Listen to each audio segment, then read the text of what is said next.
Good afternoon, everyone, and welcome to another episode of the Digital Leader Show. Each week, we discuss key issues and news at the intersection of business, technology, and the humanities in hopes of making you a better digital leader. This week, we're discussing the effects of Silicon Valley Bank's collapse on the economy, banking industry, and the future of FinTech with special guest FinTech expert Patrick Leonard, plus other headlines for digital leaders from the world of enterprise technology. We're live each Wednesday at noon Eastern, 9 Pacific on YouTube, LinkedIn, and Twitter. The audio recording is available on major podcast platforms.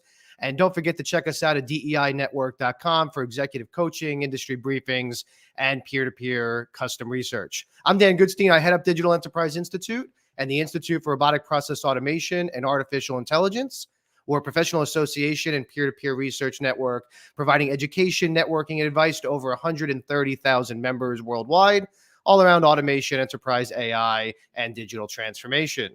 My co-host is Carlos Alvarenga. He's a researcher, a writer, an educator at the University of Maryland in Georgetown, and former advisor at EY and Accenture. Carlos, good afternoon. Good afternoon, Dan. Good to be back. Exciting week.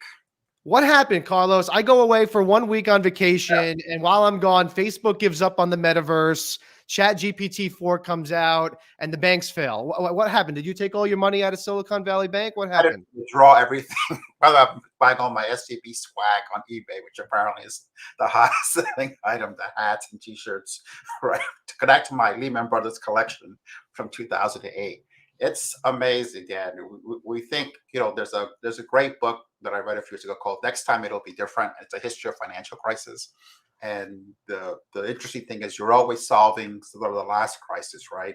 And here we have looks the same kind of out the outside, but of course different. And it's just remarkable. We went from everything is great on Wednesday to the Feds coming in and basically padlocking the door on SVB on Friday. So a remarkable set of events in only 72 hours. Yeah, and I think huge effects on our industry and the economy as a whole. So we'll go deeper on that. We've got, as I mentioned, a special guest who's going to help us kind of unpack that. Before we go there, Carlos, though, a couple headlines around Meta and Facebook, which we've talked extensively about on this show.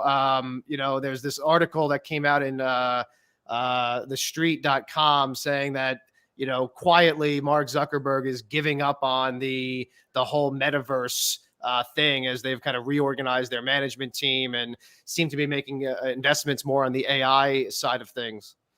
That, and also, periodically he puts up kind of manifestos, right, about management. He has a new one, which is Flatter is Faster, which I think they announced another round of layoffs. So he's kind of justifying the layoffs as not on economic terms, I think, but on management and strategy terms, which is an interesting kind of tactic. And at the same time, like you said, right, that vision, which was so controversial from the get-go, I think when ChatGPT came out, it just shifted the conversation in such a different direction that he was really kind of left isolated. And I guess the board must have sat him down and said, listen, we're not going to go down this road any longer, right? Come back to it later if you're right. But in the foreseeable future, Microsoft going this way, Google's going this way.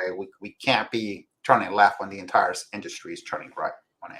Yeah, I think that's right. I think there was a coming to Jesus moment there. I think I one of our prediction segments, I predicted that they'd spin off a separate organization to focus on it to appease shareholders. But that may be the case. And you're right. They laid off another 10,000 workers. So that's 22,000 over the last year. Plus, they've also canceled 5,000 open job recs, open job postings as well. So that's a lot of jobs. It definitely signals something. And I find it interesting. One of the things that I shared on LinkedIn, which didn't get a lot of press coverage, was there was a pretty serious sort of tear down of ChatGPT by a group of academics, including Noam Chomsky, the famous scholar, and they really kind of were very critical of it and said there's really a lot of hype here. Look beneath the surface. It isn't that sophisticated. We're not that impressed. And so I thought it was actually, not saying I agree, but I thought it was a very well done kind of breakdown of, look, these are the issues with this technology, right? Just from a language standpoint.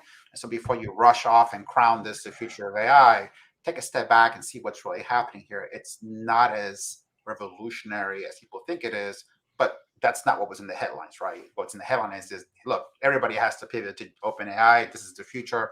And I think Meta decided that it was too risky to stay out of that conversation. Meanwhile, it seems like Apple is kind of gambling on VR. There was this report that came out that I think was out of Bloomberg, where they seem to be really kind of refocusing around the VR hardware.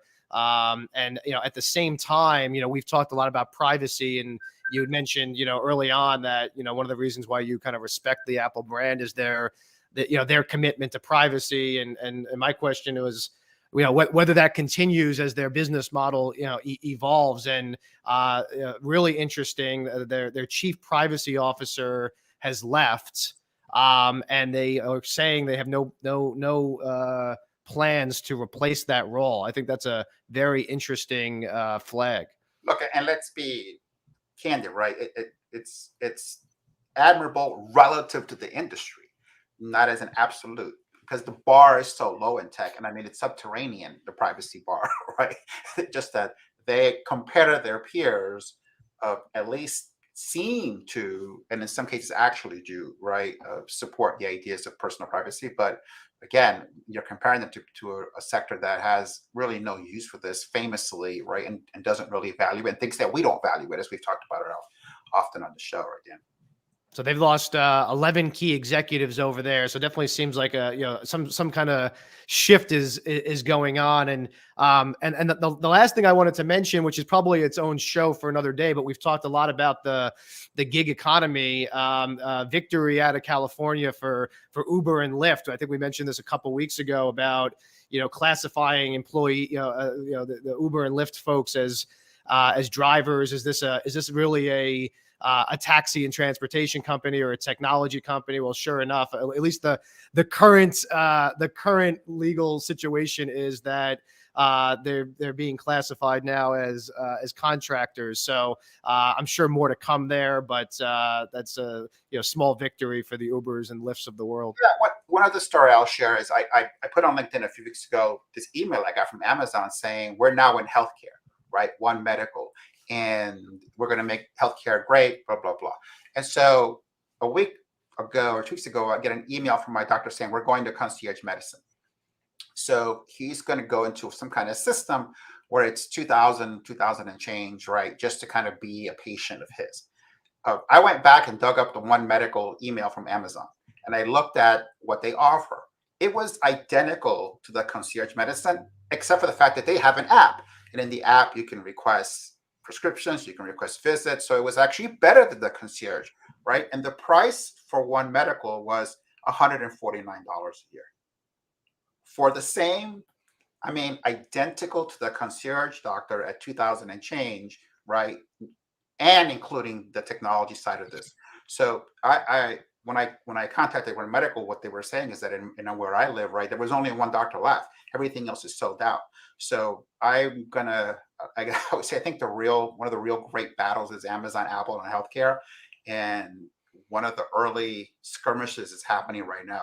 I found that really interesting. There's been all this movement to concierge medicine with private doctors, and along comes Amazon and says, I'll give you the same thing plus an app plus technology, but I'll do it for a tenth of the price. Right? Yeah. So that to me was a really interesting example of Amazon taking its phenomenal technology skills, right, and dropping it into an industry that's ready for transformation. And we'll see if it really evolves into something which goes far beyond what we're seeing on the fringes today in these test markets. I think there are only about a half dozen in the country, so something to keep an eye on as well. Yeah, really interesting. Always, whenever the Amazon disruptor train comes into town. I'll keep you guys posted on this one as it goes along. Mm-hmm. Yeah, sounds good. All right, so let's talk about the news of the day: the SVB bank collapse. And I didn't want to just wing this just with my opinion or yours, Carlos. So you were good enough to get an expert in the space. Would you go ahead and introduce us to Patrick? I'll let him introduce us, but I want to bring on Patrick Leonard, managing partner of Leonard & Partners. Patrick, welcome to the show. Please take a moment, just introduce yourself to the audience. Thanks, Dan. Thanks, Carlos, for having me today. My name is Patrick Leonard. I am managing partner of Clarendon Partners, as Carlos said. We are a boutique consulting firm that focuses on the financial services space. and in particular focuses on risk management and transformation of those organizations to achieve not only efficiencies and automation, but also insights into the data that they're using in order to avoid things like this SVB situation. So, Patrick, a couple things you already know, but for the audience, right? This is the second largest bank collapse in American history. People I think are kind of scratching their heads saying, I thought we were done with this 2008 and even back to Great Depression pictures in our history books of people walking up to a bank and having a run on the banks. Now you have other kind of seemingly indicators coming out. Moody's calling the banking outlook now negative. They're warning about downgrades of other regional banks, First Republic, Western Alliance. And then this morning, Credit Suisse was down like 30% this morning. I think it bounced back a little bit since, but just really, really scary headlines for anybody that's in the business or just has money in these regional and local banks. What's your kind of general take on what's going on? Well, in general, I think human society overreacts one way or another depending on good news or bad news. But in this situation, it's much different than the financial crisis we had in 2008, 2010. The difference here is that the whole industry doesn't have the same contagion. In this situation, Silicon Valley Bank had a unique strategy that worked very well for them for a number of years. That strategy was to focus on tech companies that are VC and PE-backed tech companies, and to get all of those companies and all of their business consolidated into Silicon Valley Bank. Silicon Valley Bank's strategy was a good strategy, but their risk appetite sort of put them over their skis relative to their risk capabilities perspective. Most articles around SVB wants sort of put the blame on the risk management function, or particularly the liquidity risk management function.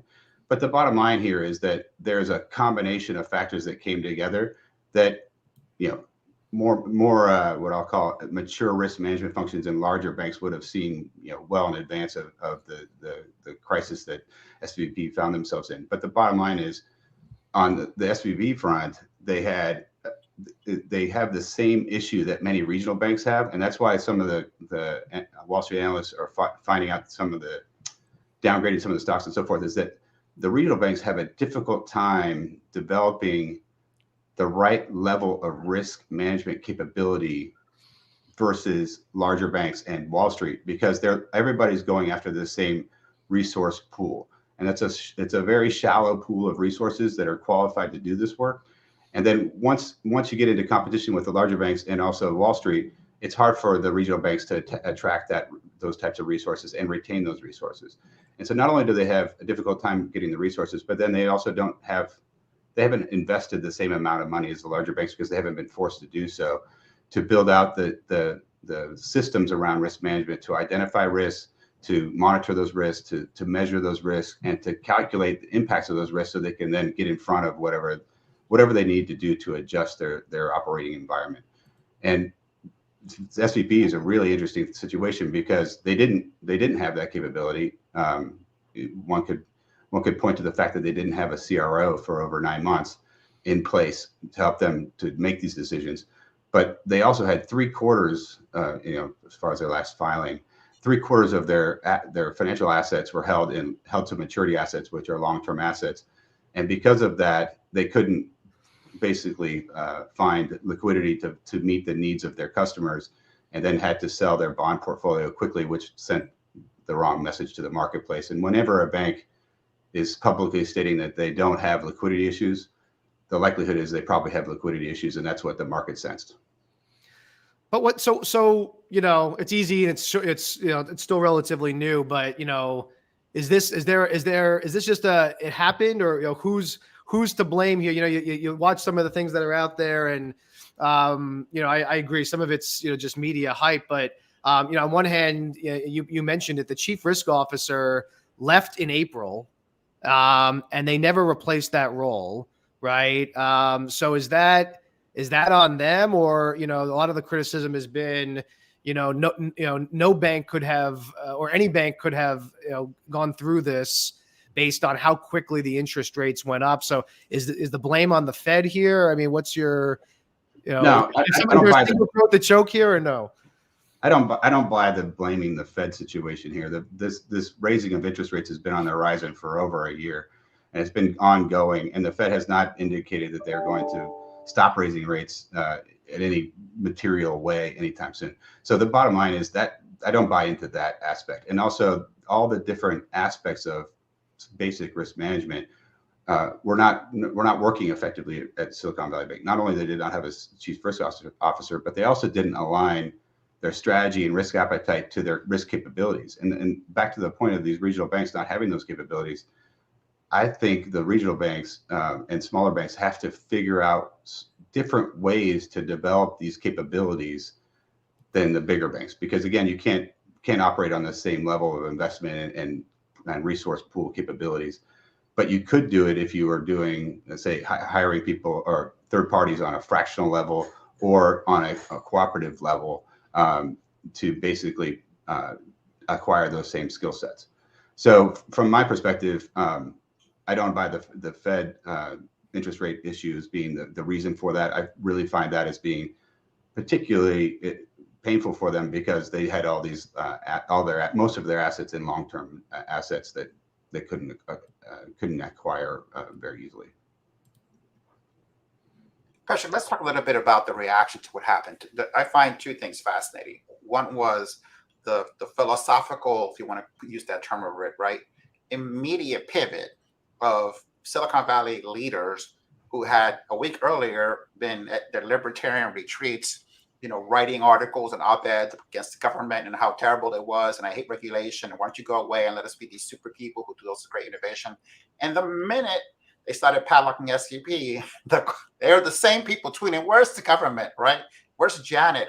Where's the brink truck of federal funds to kind of save all our money, our startups' money, our LPs' money, right? That was one thing. And the other thing was this, even more remarkable alteration in the Fed's risk perspective. Right? We were talking before we went on the air that FDIC insurance was $50K, I think it went to $100K, went to $250 against the FDIC's recommendation back in 2008. And within 72 hours, we went to telling depositors that have $500 million in the bank, you're going to be fine, right? Yeah. 250,000 went to unlimited. And Roger Lowenstein, who wrote When Genius Failed, has a piece today saying this is going to change capitalism. The idea that you can do whatever you want risk-free, because ultimately the government will somehow figure you out, is not the way the game is supposed to be played. And it is one more repeat of, hey, the bankers played Russian roulette, right? And so did Silicon Valley. And when things went south, it's Main Street that had to walk in and save it. Well, again, I have some interesting thoughts on that. In my opinion, having the government step up and fully fund everybody's accounts within Silicon Valley Bank is definitely sending the wrong message to the marketplace. It's sort of opposite of what happened in the financial crisis. The government let Lehman go down, and they were slow to react. And so I do feel the government probably is reacting a little bit quicker than they might given the political pressure and the people pressing them to back this. But I think the window is going to operate different than the financial crisis. Financial crisis, they didn't open the window until after Lehman went down, and then they opened the window sort of for everybody afterwards. Here, my expectation is that, again, not everyone has the same contagion. So if there are other banks that have issues, I hope that the government is going to operate differently, because opening this window for everybody that takes aggressive risk taking in the marketplace is going to send the wrong message. And it also it sends a message to the whole kind of industry that they don't have to develop the right risk capabilities to monitor and deal with these risks in a professional manner. But it wasn't just the banks, Rick. You think about, we talked about this, the depositors, right? You have people who have 30, 100, 200 million, all in one institution. They've got everything on SEP. It never occurs to them to diversify, to think, okay, what if something happens to this institution, right? And I think what I found really just remarkable was this sudden shift to, okay, we need to be protected. This wasn't like the Farmers Bank of Peoria, right? Yeah, yeah, Silicon Valley Bank. I mean, I know a little bit about that one. I had to work with them a little bit over the years, right? This is supposed to be, right, at least in that world, a super sophisticated set of investors, of bankers, right, of depositors, as good as it gets, right, quote unquote. And yeah. the, the fact that they come running to the taxpayer for help, and I really don't buy this, that there's no taxpayer cost to this, right? There already is. There are people parked in FDIC who work for the government, right? There are costs to the taxpayer of saving these people, and I don't think that it's like, to your point, right? That isn't the signal the FDIC should be sending to the markets, that you screw something up, we're going to come in and figure things out for you. Yeah, it's interesting because I saw some posts on basically people comparing the SVP risk management processes to Laurel and Hardy and different things like that. It might not be Laurel and Hardy, but it might be Chris Rock and Kevin Hart and The Rock. But the bottom line is with as it relates to those customers and the risk that they put into their counterparty risk and not managing their counterparty risk, that there were companies, as you mentioned, there were tech companies that had upwards of $500 million with SVB, and they're going to get fully funded for this. And so like everybody's sort of self-actualization of their risk, of managing their own risk portfolio, is basically being offloaded to the government in this situation. And so that's why I do hope, again, I think people overreact to different things. And in this situation, I feel like the government had a lot of pressure from all of those different, not only the shareholders of SVB, but also all the different parties, the VCs, the PEs, everybody backing all these companies that were involved. And the pressure that they got, they basically, caved to. But the bottom line is, it probably sent the right message to the marketplace because it did settle it down for a few days. Now, Dan, to your point, if Credit Suisse and some of these other people have, additional issues, I think that's going to, add additional jitters. But I hope to some degree we're not going to have a situation where the government is going to backstop everybody's risk, lack of risk capabilities. It's a fine line, like you say, and I think the bigger problem here, is somebody said on one of the news channels, this is just a good old fashioned run on the bank, and at first it seems that way, but I don't think it is, and I don't think it is for a couple of reasons. One is, part of what kind of led to this is people that were customers going on social media and Twitter and places that didn't exist 20, 30, 50 years ago. And the news of this and the concern over this, spreading very, very quickly. Right. So now that you have, kind of accelerated communication, especially in what seems like it was a pretty close-knit community. This bank served a lot of these, startups and tech companies in Silicon Valley. So you have that factor. The other thing, though, is, a few weeks ago we were just covering the FTX scandal, right? And the punchline of that story was, hey, maybe crypto is more dangerous than it's worth.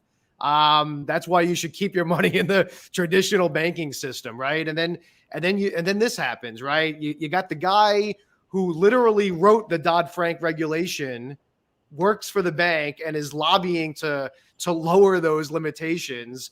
KPMG is under some heat now because they apparently did an audit 2 weeks before this and didn't catch anything that was worth reporting.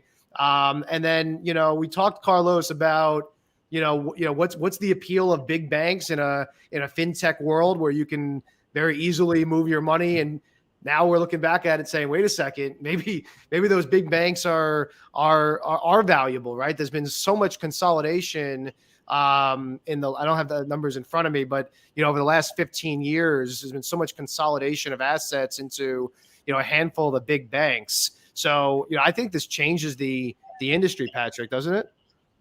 Well, yeah, I agree with that to some regards. The bottom line in all these different stories is knowing your counterparty risk.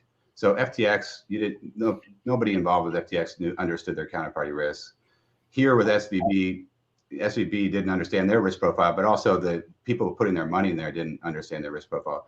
When you talk about the run on the banks, I do think it's a run on the bank because SVB basically indicated to the market they were going to try to raise money through equity after selling their entire bond portfolio. and taking a 10% loss on those secure, risk-free assets.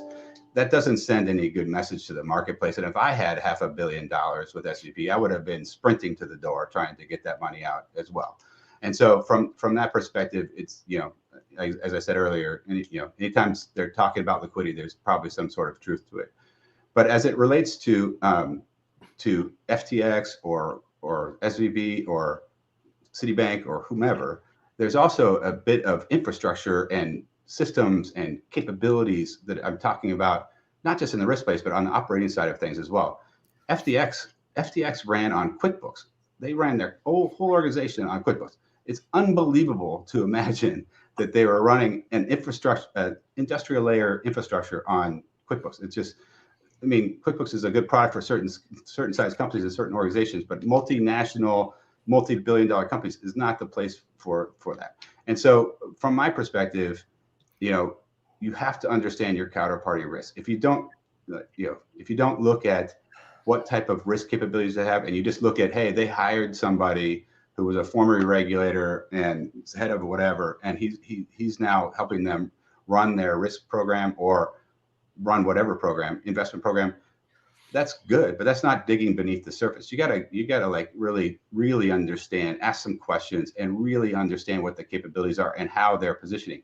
But also then monitor it. You can't just ask the questions one time and forget about it. If all these companies, these fintech companies, would have looked at the situation that SVP had with 3/4 of their assets in long-term assets, and knowing that interest rates were rising and that they themselves were all feeling the pain, because that whole pool of different customers that SVP had are all, needing capital infusion all the time and or needing to pull their own capital back and use it for their operations. And because of that, if you had any wherewithal in monitoring your third-party connections or supplier connections, such as your banks, you would have had some degree of indication that there was risk going on there. Actually, it's really funny. A friend of mine 2 months ago was talking to me and said, hey, Silicon Valley Bank is going to be the next bank problem. And I'm like, you got to be kidding me. Because I was with you, Carlos. I'm like, Silicon Valley Bank is a premier organization, top of the top. It's unbelievable. He's like, no, their strategy, their market placement, their risk profile, and all their different customers are starting to have cash flow impacts, and the capital is starting to get squeezed with interest rates rising and all the rest. And he's like, you watch, you'll see these guys are going to get in trouble. Of course, I didn't act on it, so that's unfortunate. But as it relates to people can understand risks, can monitor them, and can take actions to avoid the outcomes of those risks if they are probable or not probable. And so the bottom line is, Carlos, Against the Gods, it's a great book, but we don't learn from our lessons necessarily, or we learn for a short period of time and then we forget and then we go back to the same old. But I think you make a great point, right, Patrick, that as your friend rightly pointed out, had somebody sat down with a spreadsheet, you could have modeled this out 6 months ago, right? This wasn't like the whale in Singapore, the stuff that was happening sort of behind the scenes. Nobody knows about this. This was a slow, and it was in the world of finance, it's slow motion, right? 12-month, little by little, with every click of the Fed, right? Every time the FOMC puts another 0.5 point, that was one more nail in the coffin. And this wasn't, you need a PhD in quantitative finance, right? Whatever, a risk to figure this one out. Like you said, good basic controls. Someone like your friend did, right, could have modeled this out and said, hey, this is starting to look a little bit risky. If we're going to unwind this portfolio, let's do it in a slow, kind of reasonable way. I think the other reason why is because look at their customer base. What I found remarkable was how, like you said, it's a bank run, and the VCs were selling sneakers on Wednesday morning, right? So here and there were a couple of, come on, for the team, let's save SVB. But for the most part, right, the same people, I'm sure, who were at the SVB cocktails on Sand Hill for the last 12 months were the first ones saying, you need to get in the car right now and be there when they open the door this morning. It's interesting you mentioned the slow motion thing. It's sort of like a train going 2 miles an hour that can't stop before it goes over the cliff. The cliff process was really quick, but it was coming for a long time. And the bottom line is the sale, the fact that they liquidated their whole government bond portfolio in 24 hours was just a shock to everybody. It was just but again, that sort of lends yourself to think like, why would the bank wait until the cliff to start selling these things? Or why, when you sell small amounts over time, start to position yourself better and get in a better position? That to me means that they didn't have the ability to sense, monitor, and react to things. So they didn't have the processes in place, they didn't have the organization in place, and they also didn't probably have the risk appetite in place to make those changes. What scares me, Patrick, is by all accounts, this is a relatively conservative bank. So do you really think this is an isolated incident, or do you think this is going to first of a few more trains to fall off that cliff over the next couple of weeks? Conservative bank, I don't know about that. So 2016, the bank had about 45 billion in assets, and that, now they had over 200 billion in assets. And that was obviously enabled by the change in the Dodd-Frank law, going from 50 billion to 250 billion for the SIFIs. But so they were aggressive going at a marketplace, and aggressive on two fronts. One is they were aggressive going after certain type of clientele that were super risky. VC-backed companies are the most risky-backed companies in the marketplace. So they have a high concentration of those. So you tell me they're conservative. I don't know about that. Secondly, the fact that they basically were basically aligning their different assets in not aligned to the risk of customers coming and asking for money. So that if customers can ask for money on a daily basis, and you have things tied up for years, the alignment of that liquidity doesn't make sense. And that's sort of, again, Carlos, you could do this on a spreadsheet if you don't need a PhD in statistics to figure that out. I think you're right, Patrick. I think you say it's conservative. Maybe they're like a very careful skydiver, right? They were very good about how they packed their chutes. At the end of the day, they were happy to jump out of the airplane with kind of anybody. And if you talk to people, right, who are in that space, they'll tell you you get VC money, they're going to pursue you aggressively. They cut deals where you have to move all your money into SVB. So something which you don't have to do, but they sort of implied that if you wanted to be a customer, and as everybody knows, what it was a badge of status, right? That you back with them because getting there sort of made you part of the club, and there was a sense that it in some ways, like with other private wealth groups, right? Hey, I bank with Coots, or I bank with UBS, whatever it is, right? There's something that goes along with saying I'm an SVB client. At least there was, and you're right. But as everybody, like, you make the point that this is a very, very risk concentrated, right, sector, and it was a group that should anything begin to kind of crack, right, they were going to run for the doors as quickly as possible, right? So yeah, and your point about the SVB's approach to, I guess, strongly encourage banks to put all of their assets customers to put all of their assets with the bank is interesting, because again, that to me, there is no legal requirement for anybody to have all their assets with one bank. And that goes back to your point earlier, Carlos, where these companies, whoever is running the risk and liquidity and treasury for those companies, were making those decisions. And maybe it was because of what you're talking about, the charm or the prestige of being an SVB customer. But that doesn't mean you just forget about, sort of basic training of treasury and liquidity management activities. And so in that regard, in regards to that, they were sort of self-insuring on that in theory. And in this situation, the government has backed them instead. Hey, Patrick, there's a lot of talk now that the Fed's kind of we got the memo, right? They're starting to see blood in the water. We've knocked over a few dominoes. It's time to pause, take a breather, right? We've crossed that line. Do you buy into that hypothesis that the Fed's going to say, all right, it's time to pause and, let's take a break on the rate hikes because of what happened? Or their view is, look, we told you this is coming and we're not stopping until we get to our terminal rate target? In my opinion, I don't think so. I think SVB it's obviously second to WAMU on the largest bank default. But as it relates to Signature, not as big. And also, not everybody has the same reason. So the reason SVB went down is not 100% on interest rate rise. It's on the fact that they didn't align their risk appetite and also their asset management policies to their profile of risk. So the bottom line is not everybody has that same problem that SVB had. So I don't see the Fed changing their stance on interest rate management relative to inflation. So I think that's going to continue on. As I mentioned before, I do hope that the FDIC and others do not kind of keep the window open for everybody, because at some point, some of these organizations, they might take additional risks that they shouldn't be taking, as you mentioned earlier, Carlos.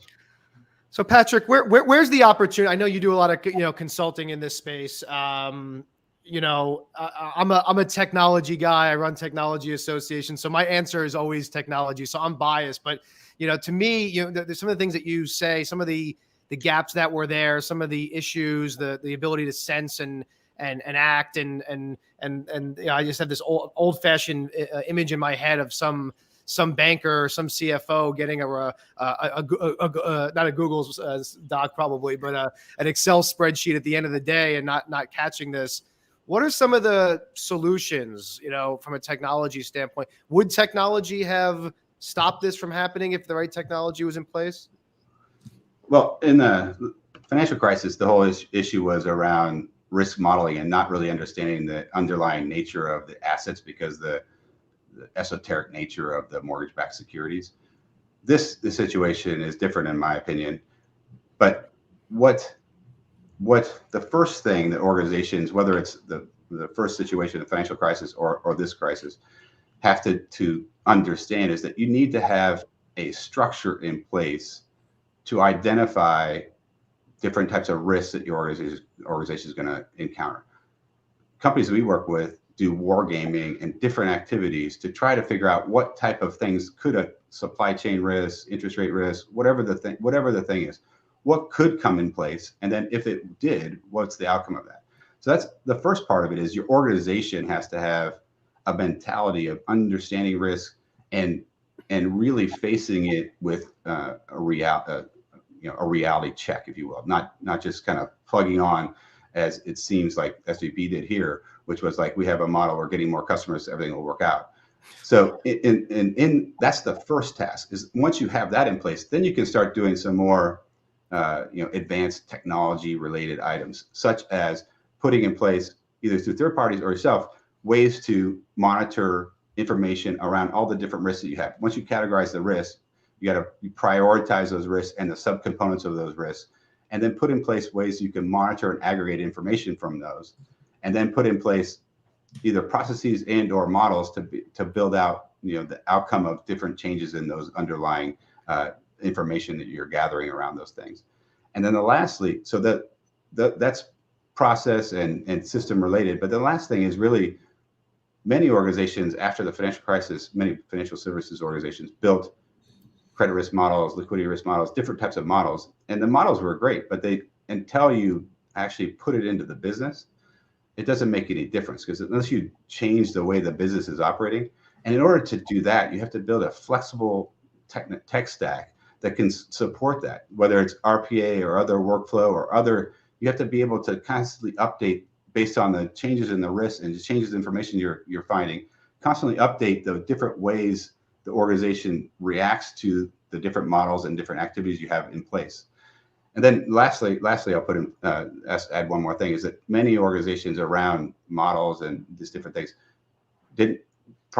larger organizations didn't have governance around them. And so what would happen is you'd have a really smart statistician who built some sort of model, and then somebody, two doors down in the business would find that model and say, oh, I can use it for this purpose of pricing assets or doing whatever situation they're trying to do.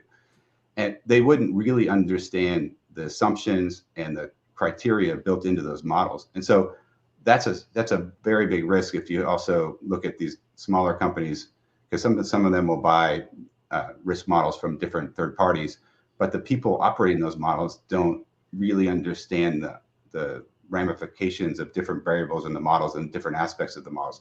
And if you don't understand them, you can obviously make the wrong decisions around as an outcome. Hey, Patrick, I want to follow up on that in one other way too. I think you're absolutely right. And that is, because you don't have that risk culture, right? The way you talk about it when you do have an issue can go one of two different ways. At the end of the day, it seems to be, correct me if I'm wrong, that a 200 and whatever $1 billion bank, right? It went down because of a $2 billion loss. I mean, it was less than 1%. So it wasn't a catastrophic thing. A team, a senior management team that had been thinking about this, like you said, they had wargamed it, that had explored different possibilities. Once they understood they may have to communicate this, I think the language would have been different. Right? I wrote a book about persuasion. I think you could have communicated what was happening at SVB to the market in a completely different way. But when you don't think about it on a regular basis, and then suddenly it's in front of you, maybe you don't have the time to think through what is the right way to present what just happened, because it wasn't not material what happened to them, right? It wasn't in the long term, it wasn't an existential issue they were facing. Okay, whatever it was, 1.8 billion haircut on one part of the portfolio, it shouldn't have brought down the whole bank. That's what's remarkable. Yeah, so in this situation, while it was late in the day, Silicon Valley Bank did realize that they had a shortfall of cash of 41 billion or something based on forecast, the number of different withdrawals that were taking place and forecasts around that. And because of that, they quickly sold their entire $21 billion portfolio of bonds. Taking that $2 billion loss on those bonds just intensified the cash outflow within the business, and so it made it even more significant. And so that's really what brought down the bank. And so back to the point though here is that the $2 billion loss was just the canary in the coal mine, so to speak. Here, it wasn't really the reason the bank went down. The reason the bank went down is that even after they generated 21 or 19 billion of cash flow, they still were short another 20 billion. They had no method of getting that cash. And so to your point, if they had any organization, SVP or otherwise, has to have an ongoing sort of dialogue around risk. And that risk should be a regular cadence, and you should have follow-ups and outcomes as a result of those different conversations around risk, and be open and candid about it. If they had that kind of structure and mentality at SVB, they would have started to understand their risk profile earlier and could have done some different things, because that rush to sell the entire bond portfolio, it looks very unstructured, unplanned, and sends the wrong message to the marketplace. But if you 6 months ago or 3 months ago had started conversations, there's other ways to acquire money that they probably could have undertaken. It would have cost them money, but they could have done different things that probably would have been better suited to the marketplace. I'm just making things up. They could have talked to Warren Buffett or something like that. And so if Warren Buffett invested in Silicon Valley Bank, that would be a good thing versus taking a $2 billion loss on your government portfolio. Yeah, my experience has been that, a lot of these, and I was going to say traditional organizations, but you could argue, Silicon Valley Bank should have been one of the first adopters of some of these technologies, right?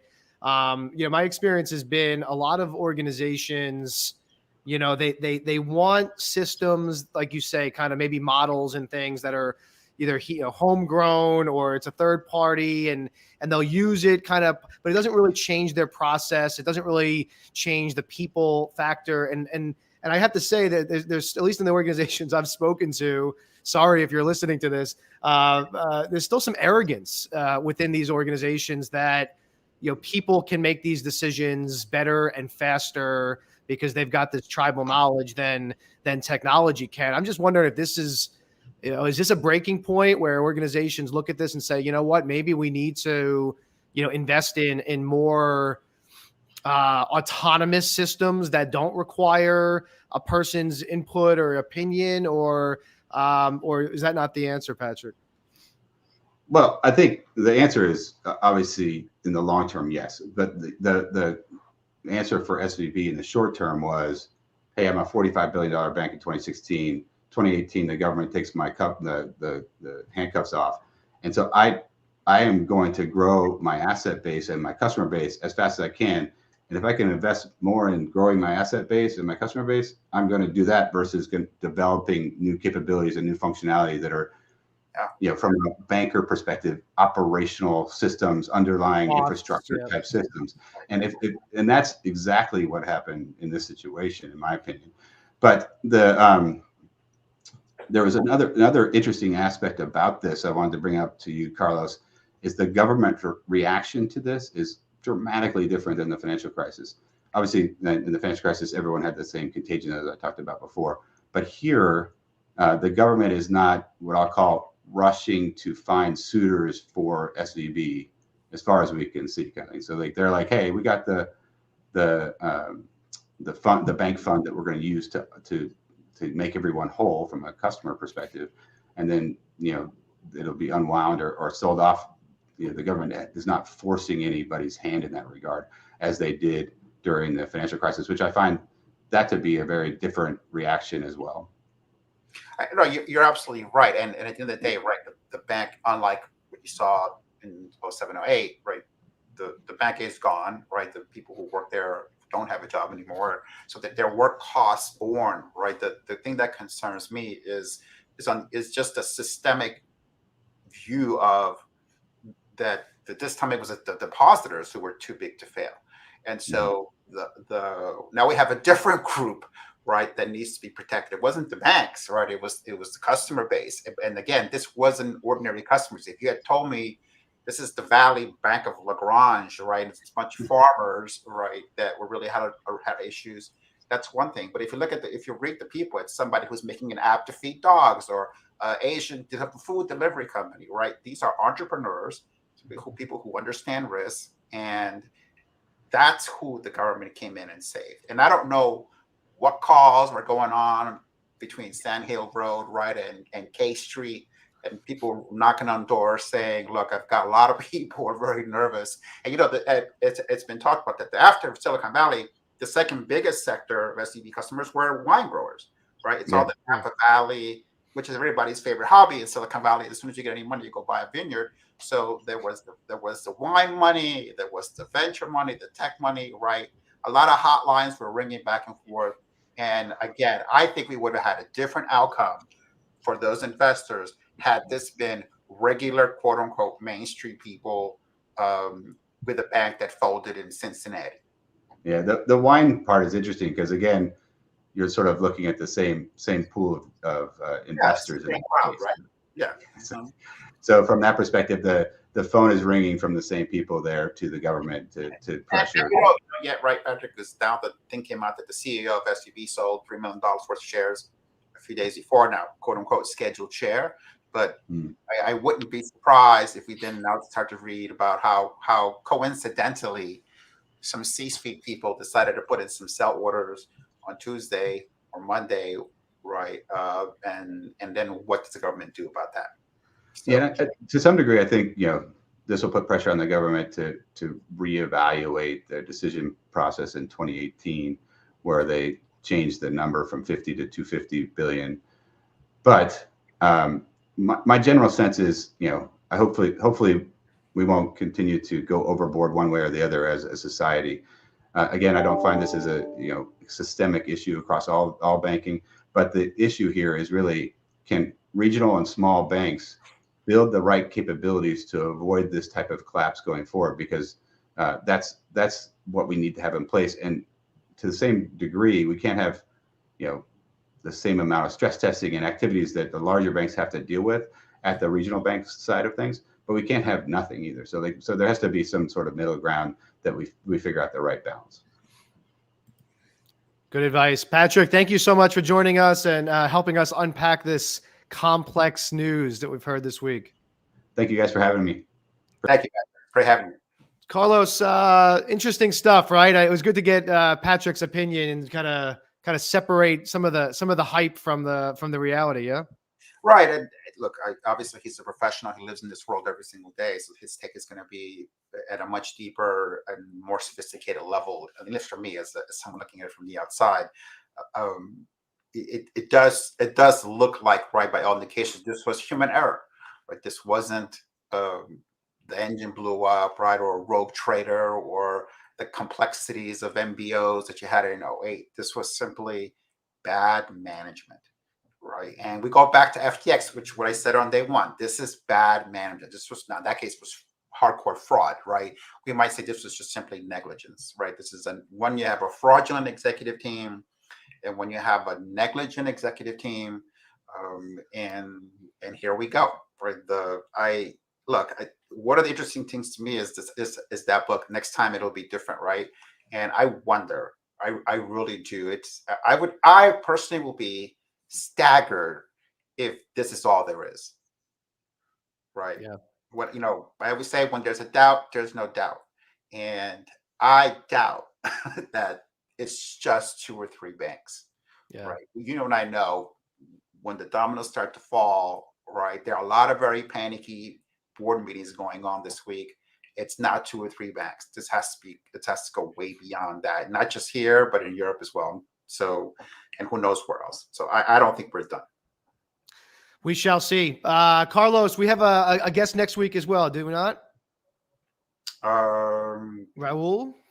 That's right, Raul Singh. So Raul Singh is a tech founder and now exeter. He was created a company called Intercoms, which is software for supply chain, spare parts, aftermarket, and that I think he sold that company about a year ago, and so now he's kind of he's actually PhD, Dr. Raul Singh, AI smart guy at large, thinking about his next project, and so he's between companies.